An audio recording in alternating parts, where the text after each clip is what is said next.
Ramdurg to ಸೂರ್ಯಪಾನ area ರೋಡಲ್ಲಿ ಗಡಪನೂರು ನಮ್ಮ ಇದರಲ್ಲಿ ಈ ರೋಡಲ್ಲಿ ನಿಂತ್ರು ಇಲ್ಲಿ ಬ್ರಿಡ್ಜ್ ಹತ್ರ ಏನೇನು ಸೇಫ್ಟಿ ಇಲ್ರಿ. ಸೂಚನಾ ಫಲಕ ಇಲ್ಲ, ಒಂದು ಈ ಕಡೆ ಏನು ಸೇಫ್ಟಿ ಇಲ್ಲ. ಇಲ್ಲಿ ಭಾನುವಾರ ಹೋಗ್ರೆ ದನ ಕರುಗಳು ಹೋಗ್ತಿರ್ತವೆ, ಯಾವ ಗಾಡಿ ಬಂದ್ರು ಬೆದರಿ ಆ ಕಡೆ ಹೋಗಿ ಕೆಲಸ ಆಗ್ಯಾವ ಬಿದ್ದು. ಇದಕ್ಕಿಂತ ಮುಂಚೆನೆ ಸ್ಪಾಟ್ ಅಲ್ಲೇ ಇಲ್ಲೇ ಎರಡು ಜನ ಆಗ್ಯಾವ್ರಿ. ಆದ್ರೂ ಅಧಿಕಾರಿಗಳು ಈ ಬಗ್ಗೆ ಕ್ರಮ ತಗೊಂಡಿಲ್ಲ. ಯಾವ ತರ ಏನ್ ಆಗ್ತಾ ಇದೆ ಎಲ್ಲ ನಾವು ಎಲ್ಲಾ ಅಧಿಕಾರಿಗಳಿಗೆ ಹೇಳಿದ್ವಿ, MLA ಹೋಗಿ ಹೇಳಿದ್ವಿ, ಈ ತರ ಈ ಕಂಡೀಷನ್ ಇದೆ ಸರ್ ಅಂತೇಳಿ. ಅವರು ಏನು ಅದ್ರ ಬಗ್ಗೆ ತಲೆ ಕೆಡ್ಸ್ಕೊಳ್ಳಿಲ್ಲ. ಈಗ ದಿನಕ್ಕೆ ಜಾಸ್ತಿ ವೆಹಿಕಲ್ಗಳು ಮೂವ್ಮೆಂಟ್ ಆಗ್ತಾ ಇದೆ ಇಲ್ಲಿ. ಆಲ್ಮೋಸ್ಟ್ 90% ಇಲ್ಲಿ ಬೈಕ್ಗಳು ಜಾಸ್ತಿ ಮೂವ್ಮೆಂಟ್ ಆಗ್ತಾ ಇದೆ. ರಾತ್ರಿ ಟೈಮ್ ಅಲ್ಲಿ ಭಯಂಕರ ಭಯ ಆಗ್ತಾ ಇದ್ರಿ.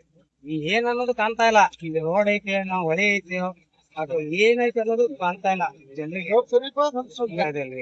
ಯಾಕಂದ್ರೆ ಒಬ್ಬೊಬ್ರು ಹೊಸಬ್ರು ಬಂದಿರ್ತಾರ್ರಿ. ಅವ್ರಿಗೆ ಯಾವ ತರ ಹೆಂಗ್ ಯಾವ ಟರ್ನಿಂಗ್ ಏನಂದ್ ಏನೇನು ಗೊತ್ತಾಗಲ್ಲ.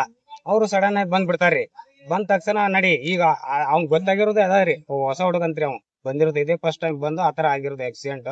ಈ ತರ ಇನ್ಸಿಡೆಂಟ್ ಆಗ್ತಾವ. ಇದಕ್ಕೆ ಮೇಲಾಧಿಕಾರಿಗಳು ಇದ್ರ ಬಗ್ಗೆ ಕ್ರಮ ತಗೋಬೇಕು. ಇದ್ರ ಬಗ್ಗೆ ಬೇಜವಾಬ್ದಾರಿ ಮಾಡಿ ಬಿಡ್ಬಾರ್ದ್ರಿ. ಆಕ್ಚುಲಿ ಇದ್ರ ಮೇಲೆ ಏನೇನೈತಿ ನೋಡೋ ಅದೆಲ್ಲ ಕಾಮಗಾರಿ ಮಾಡಿಸಿ ಇದ್ರ ಮೇಲೆ ಸುರಕ್ಷತೆ ಕಾಪಾಡ್ಬೇಕಂದು ಅಧಿಕಾರಿಗಳು ನಾವು ಎಲ್ಲಾ ನಮ್ ಗಡಕನೂರು ಗ್ರಾಮಸ್ಥರು ಎಲ್ಲಾರು ಇದಾರ್ರಿ.